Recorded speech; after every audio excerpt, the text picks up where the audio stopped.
Ang mga handog para sa pagtatalaga ng toldang tipanan. Ikapitong kabanata.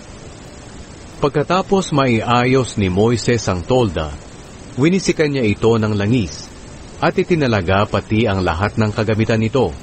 Ganito rin ang kanyang ginawa sa altar, at sa lahat ng kagamitan nito.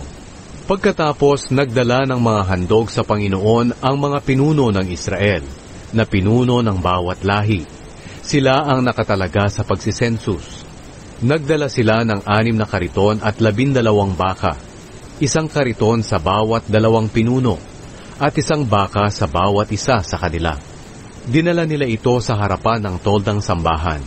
Sinabi ng Panginoon kay Moises, "Tanggapin mo ang kanilang mga handog upang magamit para sa mga gawain sa toldang tipanan. Ibigay ito sa mga Levita ayon sa kanilang gawain."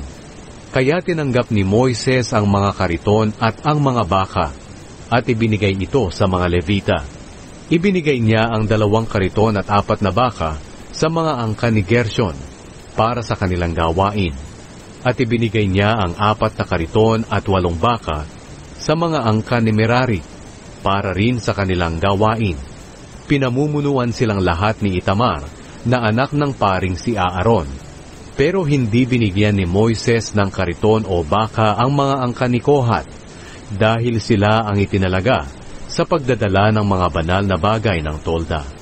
Nagdala rin ang mga pinuno ng kanilang mga handog para sa pagtatalaga ng altar noong itinalaga ito. Sinabi ng Panginoon kay Moises, "Kailangan na sa bawat araw, may isang pinuno na magdadala ng kanyang handog para sa pagtatalaga ng altar."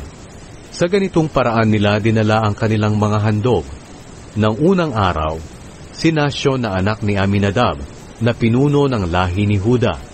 Nang ikalawang araw, si Netanel na anak ni Zuar, na pinuno ng lahi ni Isakar. Nang ikatlong araw, si Eliab na anak ni Helon, na pinuno ng lahi ni Zebulun. Nang ikaapat na araw, si Elizur na anak ni Sedeur, na pinuno ng lahi ni Reuben. Nang ikalimang araw, si Selumiel na anak ni Zurishaddai, na pinuno ng lahi ni Simeon. Nang ika-6 na araw, si Eliasaph na anak ni Deuel, na pinuno ng lahi ni Gad. Nang ika-7 araw, si Elishama na anak ni Amihud, na pinuno ng lahi ni Ephraim. Nang ika-8 araw, si Gamaliel na anak ni Pedazur, na pinuno ng lahi ni Manase. Nang ika-9 na araw, si Abida na anak ni Gideoni, na pinuno ng lahi ni Benjamin. Nang ika-10 araw, si Ahiezer na anak ni Amishadai, na pinuno ng lahi ni Dan. Nang ika-11 araw, si Pagiel na anak ni Okran, na pinuno ng lahi ni Asher. Nang ika-12 araw, si Ahira na anak ni Enan, na pinuno ng lahi ni Naphtali. Ang bawat isa sa kanila ay nagdala ng mga handog na ito, 1 pilak na bandehado na may bigat na 1.25 kilo, at 1 pilak na mangkok na may bigat na 800 gramo, ayon sa bigat ng pilak sa timbangang ginagamit ng mga pari.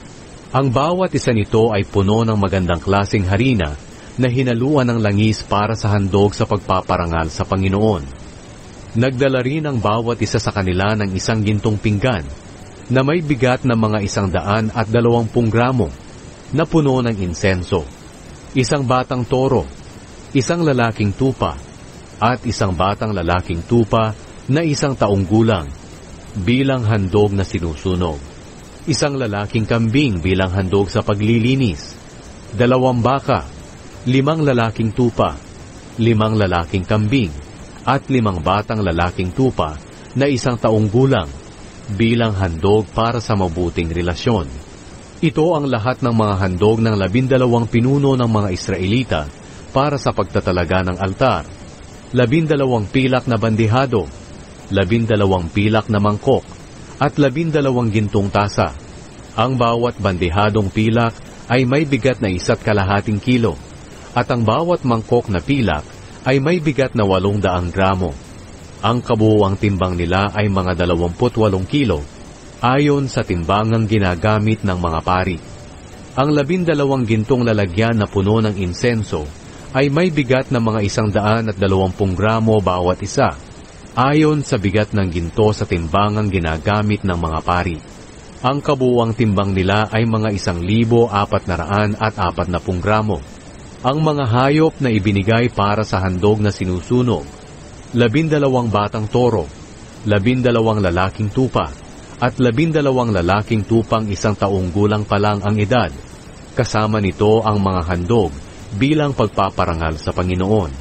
Ang handog sa paglilinis, 12 lalaking kambing. Ang mga hayop na handog para sa mabuting relasyon, 24 na toro, 60 lalaking tupa, 60 lalaking kambing, at 60 batang lalaking tupa na 1 taong gulang pa lang ang edad. Ito ang lahat ng mga handog ng italaga ang altar. Kapag papasok si Moises sa toldang tipanan para makipag-usap sa Panginoon, naririnig niya ang boses na nakikipag-usap sa kanya galing sa gitna ng 2 kerubin sa ibabaw ng takip ng kahon ng kasunduan. Doon nakikipag-usap ang Panginoon kay Moises.